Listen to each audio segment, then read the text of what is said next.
Bila shaka ni siku ya 13 ya mwezi Januari mwaka 2026.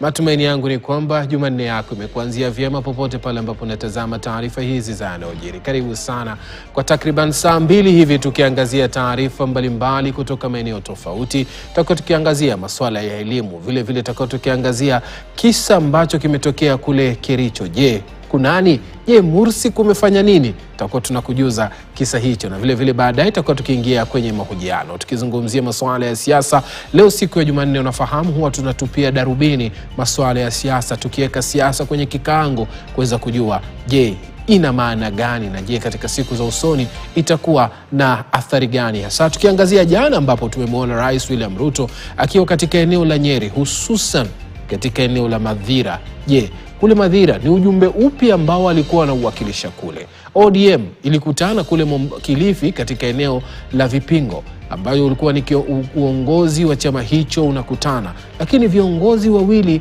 hawakuwepo pale. Je, kutokuwepo kwao kunaweza kuashiriwa vipi? Viongozi wa bunge wakikutana Karen wakisema wanaunga mkono yale yaliyoafikiwa na CMC kule Vipingo. Ni baadhi ya masuala ambayo tutakuwa tukiyajadili baadaye katika kipindi chetu cha Mirindimo ya Siasa mwendo wa saa 5:30 hivi. Kwa hivyo usikose kuungana nasi, lakini kabla ya kuingia kwenye mahojiano tuangazie taarifa mbalimbali. Mimi naitwa Yeri.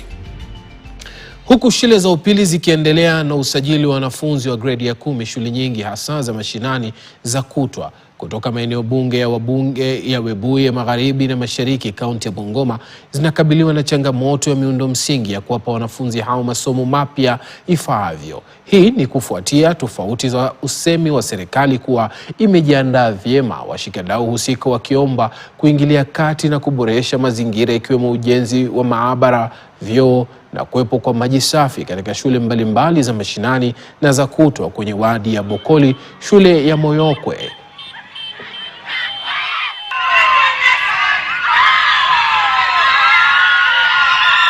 One, we require home science room. We require home science room because we are lucky we have a TSC teacher in that area, and the ministry was able to allow us to offer that. We also require for talent development, we require sports facilities.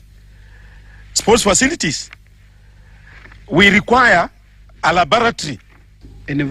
Learning is dictated by the prevailing environment.